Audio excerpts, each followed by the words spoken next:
안녕하세요. 당신 브랜드 연구소 조연심입니다. 브랜드 하지만 도대체 어쩌라는 건지 모르시겠죠? 퍼스널 브랜드에 대한 모든 고민, 당신 브랜드 연구소가 함께합니다.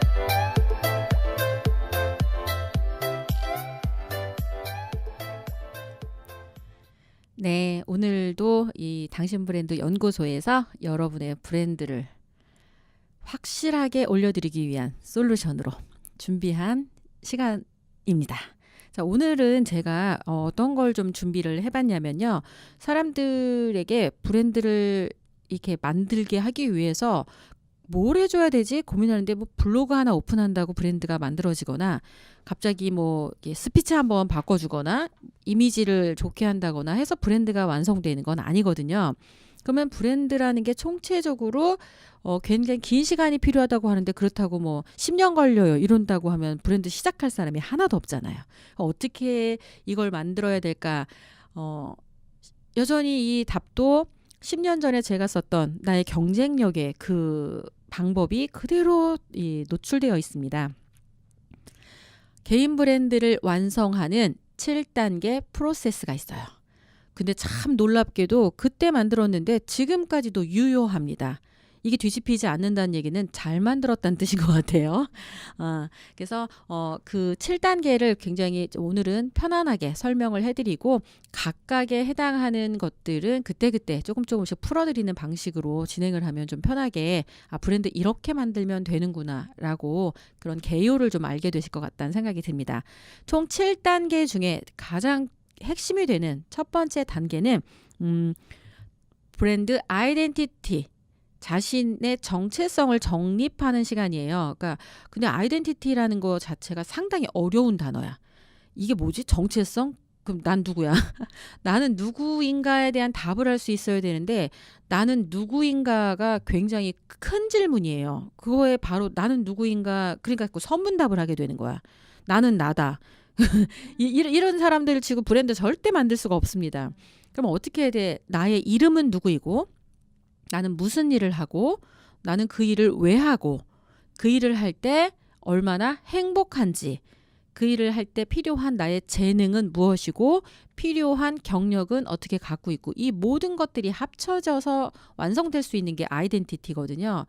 그러니까 결국은 브랜드 아이덴티티라고 하는 건 내가 어떤 사람이 되겠다라고 결정하고, 그게 문서로 이렇게 딱 정리가 되어 있는 상태를 아이덴티티라고 하면 돼요.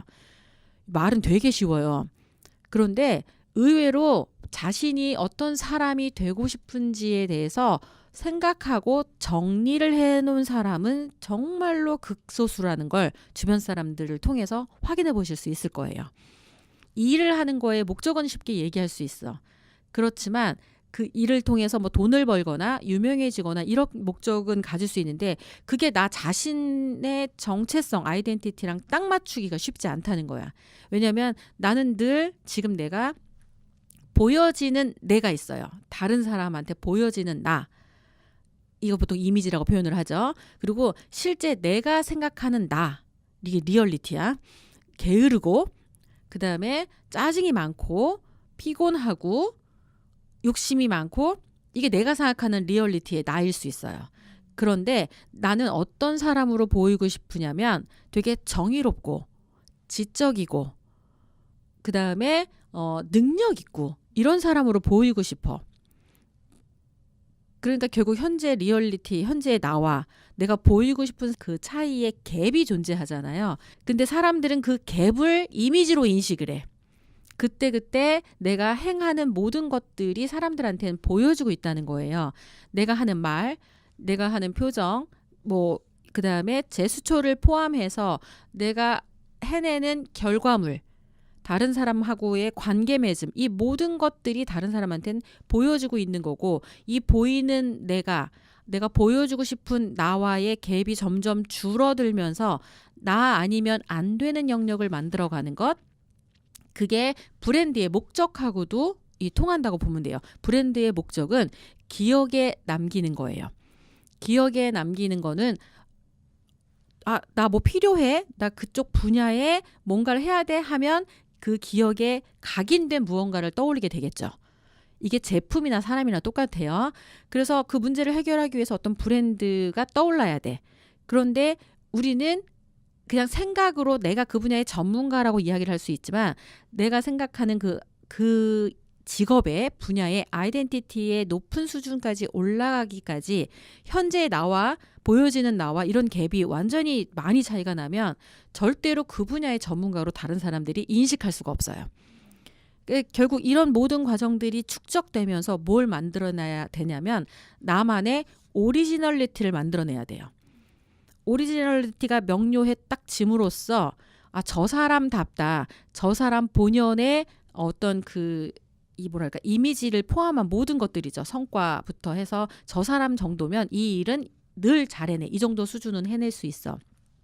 이런 게 축적된 가치가 만들어지는 게 아이덴티티가 명료해야 만들어질 수 있다라는 거여서 모든 브랜드의 시작은 바로 자신이 되고 싶어 하는 이미지, 되고 싶어 하는 상태를 정의하는 아이덴티티부터 시작을 합니다. 자, 아이덴티티가 구축이 되고 나면 그 다음 2단계는 뭐를 해야 되냐면 이게 사실은 2단계, 3단계가 동시에 진행되면 좋은데 제가 처음 이 일을 시작했을 때는 명료하게 순서가 2단계, 3단계가 나눠져 있었어요. 그런데 시간이 지나다 보니까 이제 동시에 해야 되는 상태가 됐어. 자, 그러면 1단계는 아이덴티티 구축, 정립이라고 보시면 되고요. 그럼 2단계는 뭐냐면 바로 오프라인 툴을 정비하는 거예요. 오프라인 툴은 뭐냐면 내가 어떤 일을 하고 싶고 어떤 사람으로 되고 싶다라고 하는 아이덴티티에 맞는 오프라인의 집을 짓는 거다 이렇게 생각하시면 돼요. 오프라인의 집이라고 하는 건 내가 가지고 다니면서 보여지는 명함, 브로셔, 그 다음에 이 복장, 태도, 이미지, 컬러 이런 모든 보여지는 것들 있죠. 그게 오프라인 툴에 해당해요. 그 분야의 전문가답게 보여지기 위해 이 대면 관계로 오프라인에 만나서 보여줄 수 있는 걸 정비하는 게 오프라인 툴이야. 그래서 우리도 명함 하나 주고받으면서도 이 사람에 대해서는 다시 물어보게 되고 하는데 그 명함에 개인 명함이냐 회사 명함이냐에 따라서 다음 이야기의 진전이 완전 달라지잖아요. 보험회사 명함을 받는 순간 궁금증이 막 폭발하는 경우는 지금 집에 환자가 있을 경우에 내가 보험이 안 들어있을 경우나 아니면 내가 보험을 들었는데 보험금을 얼마를 타게 될지 이런 게 궁금해지는 상황이 아주 특수 상황 빼고는요. 이 사람이 보험회사의 명함을 딱 내놓는 순간 우리는 뭘 알게 되죠? 그 사람의 의도를 알게 되죠. 이 사람이 나한테 보험을 팔겠구나. 이게 얘를 보험으로 들여서 그렇지 이게 나쁜 게 아니에요. 왜냐하면 나라는 정체성을 오프라인 툴에다 담은 첫 번째 보여지는 게 명함이기 때문이에요.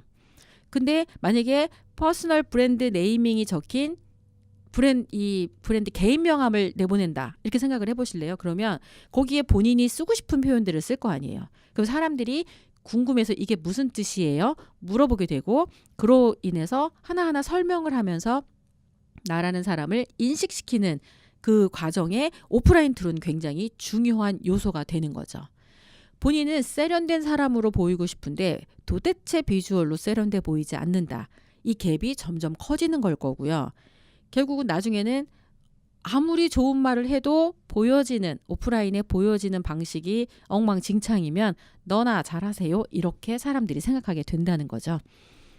자, 그렇게 해서 오프라인에 필요한 보여지는 모든 것 여기에는 예전에는 사무실도 되게 중요한 요소 중에 하나였어요. 또 사무실만 중요한 게 아니라 사무실 위치도 중요했어. 사무실이 강남에 있느냐 지방에 있느냐에 따라서 왠지 그 주소만 보고도 얘는 안 돼, 잘 돼 이걸 이렇게 판단할 정도로 오프라인은 우리가 어떻게 해볼 도리가 없을 만큼 굉장히 명료한 기준을 긋는 한계였던 것 같아요. 그럼에도 되게 중요했던 요소 지금도 중요한 것 같기도 하고요. 자, 그렇게 해서 오프라인 툴을 정비합니다. 여기도 할 일이 되게 많죠. 그 다음에 3단계 바로 온라인 툴을 정비하는 거예요. 아까 오프라인에 집을 짓는 게 오프라인에 사무실을 구하고 사무실에 걸맞는 집기나 이런 걸 들여놓는 것뿐만 아니라 뭐 명함이나 그 사람의 복장이나 매뉴얼 이런 것들을 다 정리하는 게 오프라인 툴이라고 한다면 온라인 툴은 온라인에 집을 짓는 거였어요. 그리고 사실 제가 예전에 10년 전에 알았던 건 온라인 집 짓는 게 블로그 하나 하면 되는 거였어요. 그런데 지금은 자신을 대표하는 웹사이트, 그죠? 이런 것도 만들어야 된다고 하고, 그 다음에 블로그는 기본이고요. 거기에 인스타그램도 하라 그러고, 페이스북도 하라 그러고, 한참 또 트위터가 유행했다가 뭐 지금은 좀 사그라들기도 했지만, 이런 수많은 SNS, 그러니까 소셜 미디어 같은 온라인 툴을 정비하는 게 이제 3단계 해야 되는 일인 거예요. 그럼 이제 사람들이 질문합니다. 그럼 그 많은 거 중에 저 뭐 해야 돼요? 그게 바로 본인의 1단계 아이덴티티에 부합하는 필요한 온라인 툴을 정비하는 게 바로 3단계의 목표 중에 하나예요. 모든 사람들이 모든 미디어를 다 활용하라고 얘기하지는 않습니다. 그냥 글쓰기를 좋아하고 나는 작가로서의 브랜드 파워를 만들면서 독자들하고의 소통을 하겠다 정도면 쉽게 독자들이 이게 독자들과 만날 수 있는 그런 채널을 오픈하면 돼요. 블로그도 괜찮고요. 뭐 네이버 같은 경우에는 그 포스트 이걸 통해서도 많이 소통을 하기도 하고요. 그 다음에 이 페이스북을 통해서도 이 소통이 가능하고요. 예전에는 카페에서도 굉장히 많이 했던 것 같아요. 인터넷 카페에서. 그리고 인스타그램을 통해서도 소통을 많이 하죠. 그런데 내가 만약에 옷을 파는 사람이야. 근데 옷을 파는 사람이 텍스트 위주로 운영이 되는 그런 그 사이트에 오픈을 해놓는다고 해갖고 될 일은 아닌 것 같아요. 그러니까 어떻게 해요? 이 옷을 잘 보이게 하는 사진 자료나 이런 것들을 잘 첨부할 수 있고 눈에 띄게 보여줄 수 있고 그 다음에 이게 다른 사람에게 쉽게 접근할 수 있는 이게 빠르게 공유하거나 전파하거나 이렇게 할 수 있는 그런 사이트를 오픈해야 되고 판매가 가능하다면 쇼핑몰까지도 생각을 해서 오픈을 해야 되겠죠. 결국 이 지금 3단계까지 동시다발로 진행이 될 수도 있고요. 1단계 아이덴티티를 먼저 정비한 다음에 이 2, 3단계가 되기도 하고요. 오히려 아이덴티티 잘 몰랐는데 2단계인 오프라인이 더 명료하게 만들어진 다음에 아이덴티티가 정립이 되면서 그에 필요한 온라인 툴을 정비하는 상태로도 만들어질 수 있을 것 같습니다. 자, 1단계, 2단계, 3단계까지 왔어요. 자, 그 다음에 뭘 해야 돼요? 누구나 블로그를 운영하고 누구나 소셜미디어를 운영한다고 해서 그 사람이 브랜드가 있다고 얘기하진 않아요. 그럼 뭔가 다른 기준이 하나 더 있어야 될 것 같다는 생각이 들지 않으세요? 바로 4단계가 자타 공인 결과물이 필요하다는 게 바로 4단계입니다. 자신이 속한 분야, 자신이 하고자 하는 그 분야에 자타 공인 결과물을 만들어야 되는데 10년 전이나 지금이나 사람들이 가장 많이 이야기하는 결과물 중에 하나가 바로 책이에요. 우리 하피디님 옆에서 책. 그러니까 지금 이게 책을 내면 브랜드가 완성되는 거라고 보통은 많이 얘기하는데 실제로 그렇게 되는 사람도 있고 책을 내므로써 폭망하는 사람도 있어요. 이제 어떤 거냐면 아무나 책을 낼 수 없었던 시대에서는 책이 주는 그 작가에 대한 권위가 굉장히 컸어요. 그 브랜드에 대해서.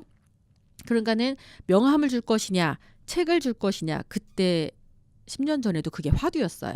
그래서 저는 제가 그랬죠. 조현심이라는 기업에 입사를 한 다음에 1년 동안 살아왔던 방식을 책으로 만들겠다. 그게 저한테는 상품이었던 거니까. 그리고 나서 명함 대신 책을 주겠다. 이게 어쨌든 목적을 세웠잖아요. 근데 저는 사실은 책을 쓰면 인생이 바뀔 줄 알았어요. 근데 안 바뀌더라고요. 그 이야기는 잘 안 팔렸기 때문이기도 하고요. 또 이 책이 잘 팔린다 하더라도 잘 팔리는 책의 유효기간이 막 우리가 생각하는 것처럼 아주 그렇게 오래 길지도 않아요. 결국 이 자타공인 결과물의 그 책이라고 하는 그 결과물이 꼭 필요하고요.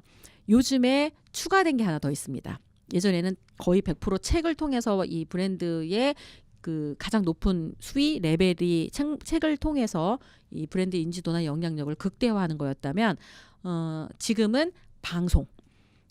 그때랑 지금이랑도 여전히 통하는 방송은 공영방송일 거예요. 역시 메인 방송에 나가서 방송에 출연을 하고 스스로 프로그램을 만들 정도가 된다면 굉장히 브랜드 가치가 높은 건 확실하겠죠. 그런데 거기에 추가된 게 하나 있습니다. 바로 1인 방송.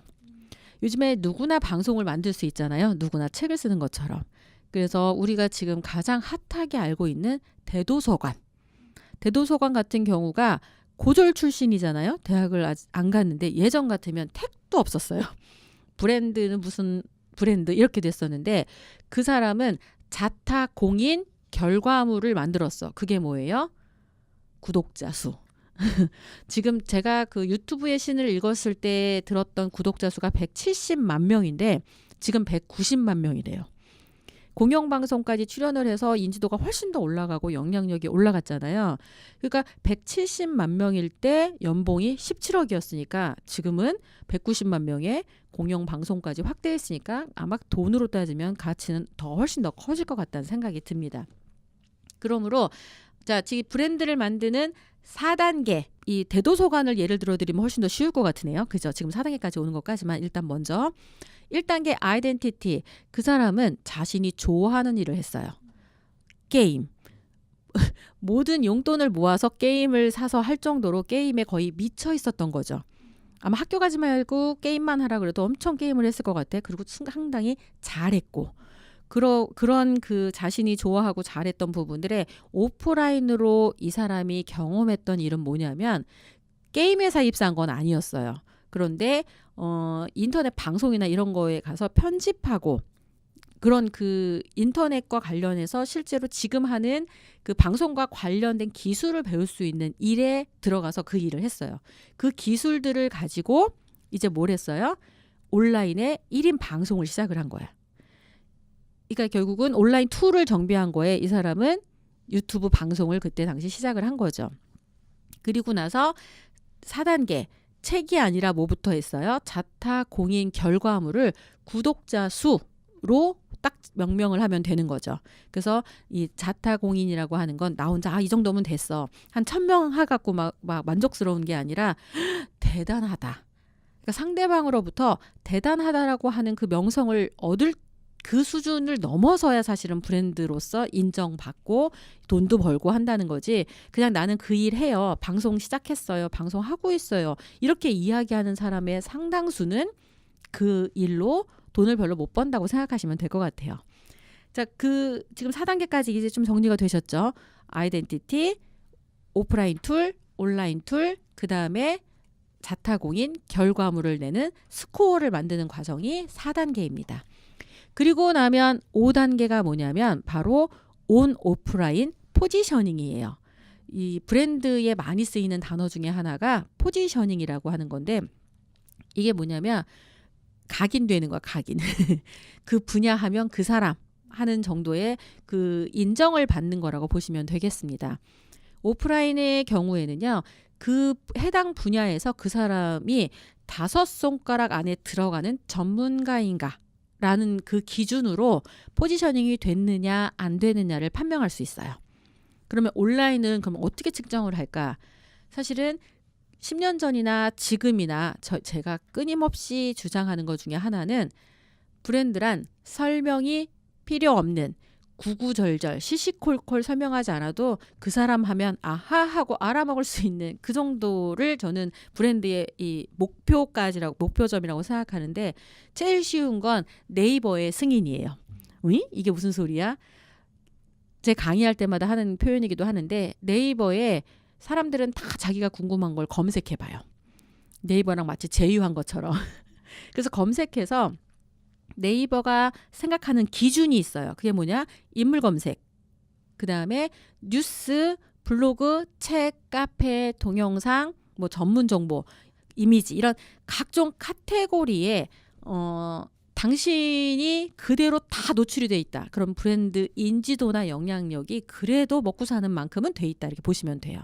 근데 대부분은 이렇게 모든 것들이 다 이렇게 퍼지는 경우는 없어. 왜냐하면 이게 다 되려면 내가 스스로 기록한 거를 넘어서서 다른 사람이 나를 기록해야 이 전체가 다 노출이 되거든요. 그래서 온라인 포지셔닝의 목표는 네이버에 검색하면 모든 카테고리에 내가 노출되는 거다. 되게 명료하지 않아요? 그러니까는 인물 검색은 아무나 되는 것도 아니라는 거 알고 있고, 책은 책이라는 걸 써야 책 카테고리에 나올 거고, 뉴스는 요즘엔 돈을 주고도 만들긴 하지만 또 그게 또 굉장히 검열이 심해지니까 진짜 이슈화되고 다른 사람이 이건 뉴스로 나올 만하다라고 하는 그런 정도의 무언가를 해야 뉴스에 나오잖아요. 그리고 카페나 뭐 이렇게 여러 가지 그 카테고리에 나오게 하려면 그에 준하는 행동을 해야 되겠죠. 영상을 만들어야 동영상 카테고리에 나오게 되는 것처럼 결국 이 온라인 포지셔닝까지 오프라인 포지셔닝과 함께 5단계까지 하고 나면 브랜드로서 그 분야에서 먹고 사는 거는 상당히 괜찮아요. 그럼 6단계가 뭐냐? 그 정도쯤 됐을 때 좀 더 많이 할 수 있는 게 뭐냐면 네트워크 확장이에요. 이 네트워크 확장은 뭐예요? 다단계를 가입하라는 얘기인가요? 그게 아니에요. 우리 보통 사회에 나오면 사람들을 많이 만나라고 이야기를 해주잖아요. 그래서 명함을 뿌리고 24시간 내에 그 명함 주인에게 인사를 하고 명함에 어떻게 기록을 한 다음에 이 명함에 있는 사람을 나의 인맥으로 만들기 위해서 어떻게 하라고 하는 얘기를 되게 많이 사람들이 조언해 줍니다. 그리고 전문가들을 되게 많이 소개를 받으실 거예요. 이게 모임마다 가면은 정말 쌓이는 건 명함뿐이야. 근데 그 명함을 보고 내가 어떤 문제를 해결하거나 일이 생겼을 때 그 명함 속 전문가를 찾아서 전화하는 사람은 거의 극히 드문 것 같아요.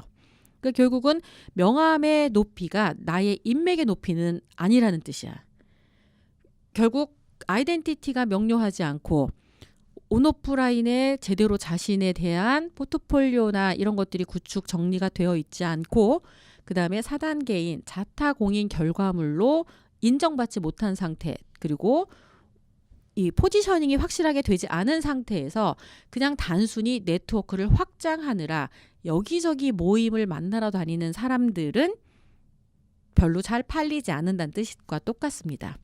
사람들은 결국은 이 돈이 별로 안 들어갈 때는 이 사람 저 사람 얘기에 조언도 듣고 뭐 한번 너도 해봐라 이러지만 진짜 자기 돈을 내고 무언가 해야 될 때는 진짜 그 일을 해낼 수 있는 전문가를 찾게 마련이거든요.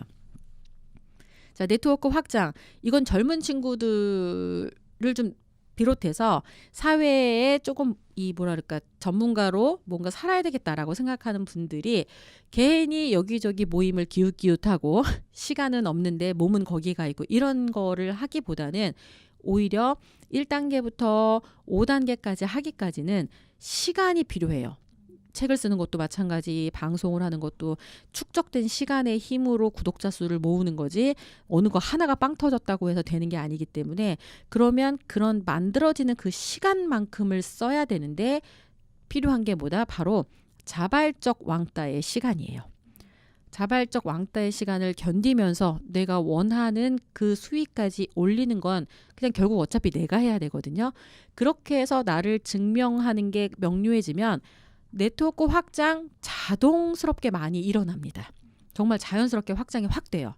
그러니까 걱정하지 마시고 나는 아는 사람도 별로 없고 사교적이지도 않고 이런 분들은 그럼 브랜드 못 만드느냐? 아니에요. 그게 아니라 그냥 내가 아직 준비가 안 된 거야.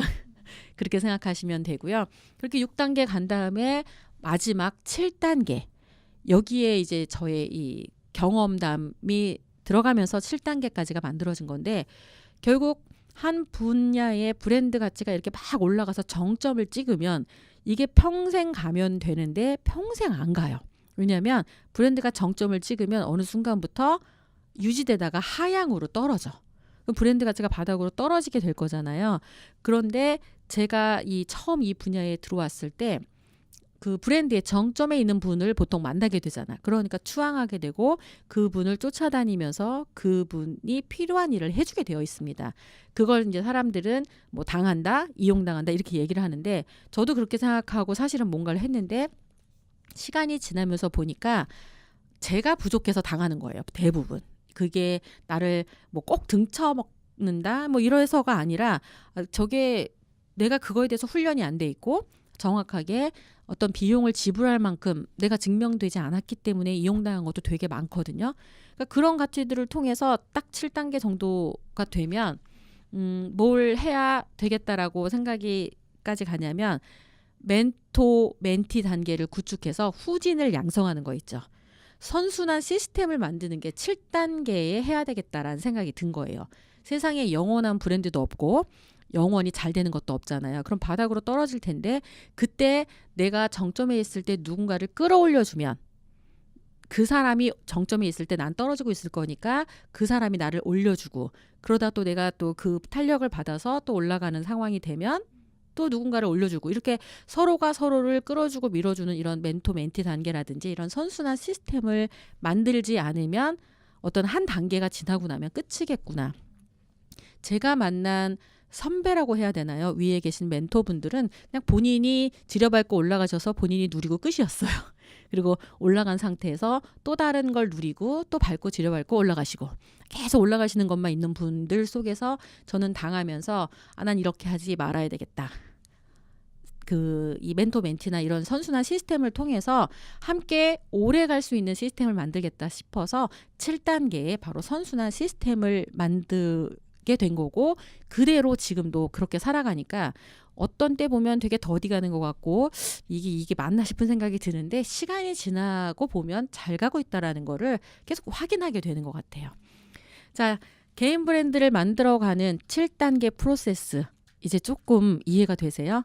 이게 꼭 정답이라고는 볼 수 없어요. 제가 성장한 방식이고 제가 만든 공식이기 때문에 그런데 지금까지 통하는 거 보면 그래도 많은 분들에게 이 방식이 통하지 않을까라는 생각을 하면서 처음 브랜드를 만드는 분이라면 무턱대고 막 어떤 하나의 기술 하나하나씩을 보는 게 아니라 요런 프로세스가 다 필요하겠구나. 그에 필요한 각각의 시간들을 버텨야 되겠구나. 이런 걸 좀 인식하시면 이렇게 혼자 조급해하거나 이러지 않으시지 않을까 이런 생각을 해봅니다. 도움이 되셨으면 좋겠네요. 저희는 다음 시간에 만나요. 당신 브랜드 연구소는 퍼스널 브랜딩 그룹 MU, 생각표현 연구소, 셀링 포인트 연구소, 브랜드 컨셉 디자인이 함께합니다.